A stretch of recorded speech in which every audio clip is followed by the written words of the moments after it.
Well, as ever, it's been a really busy time the last couple of weeks in the House of Lords. A few late night sit-ins, some very interesting voting happen at the moment, and there's lots of people sort of chatting in rooms and corridors about where we're going at the moment. For me, what's been really interesting was the March of Disabled People in London, the hardest hit campaign.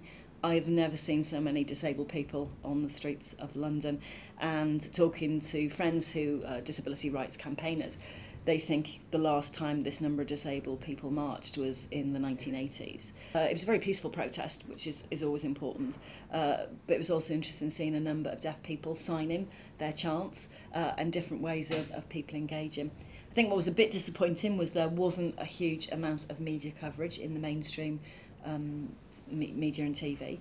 Although there were quite a lot of cameras there, a lot of photographers, it didn't seem to get the publicity that we might have expected. So as a disabled person, it's really important that we keep encouraging that campaign and encouraging politicians to listen to the real fears of disabled people.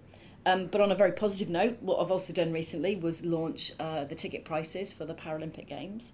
And it's a really important strategy because in previous games, organising committees have given away tickets in the sort of the hope that people would come along and watch. We need lots and lots of people. Over 1 million people have registered on the London 2012 website who are interested in tickets. We need to now convert that to ticket sales. So vast majority of their tickets will be less than £10. You can choose to go and watch individual sports, or you can also, which is different to the Olympics, you can buy a park ticket which gets you access to the park and you can dip in and out of sports and take some different seats. And I hope, because it's also during school term time, there'll be the option to encourage lots of school trips and lots of families to come down and watch the Paralympic Games. And those tickets go on sale on the 9th of September, which is the date of the closing ceremony of the Paralympics. So it's really exciting that we're getting so close now that we're actually talking about ticket sales. And then since my last blog, I've asked people to get in touch to ask me questions about the work of the House of Lords. And we've had some really interesting questions. On Twitter, Julian got in touch with me. They're adapted pretty well.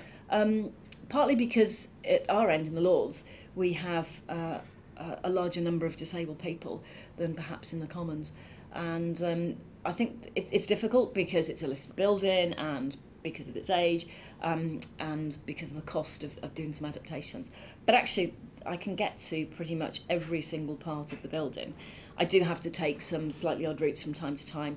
I do have to go some back entrances and cut across some courtyards.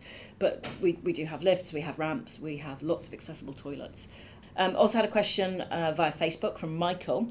That's interesting because I think there's been a gradual increase in the amount of media coverage disabled people get. Channel 4 are the host broadcaster for the Paralympic Games. It's BBC for the Olympics and Channel 4 for the Paralympics. And Channel 4 are going to be doing some slightly different things to maybe what we've seen before. They've already run a series of documentaries. They have programmes which go out on Saturday morning, which are aimed at the 16 to 24-year-old audience within the T4 slots.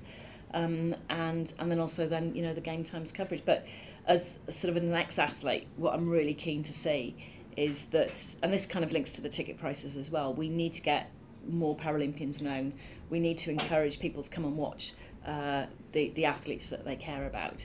And what I hope is by the end of the Paralympic Games, then we'll have a number of athletes across every Paralympic sport who are household names. But it's going to take work to make sure that happens, and it's work now during games and then also after the games. And that's it for me. I'll see you next time. Bye-bye.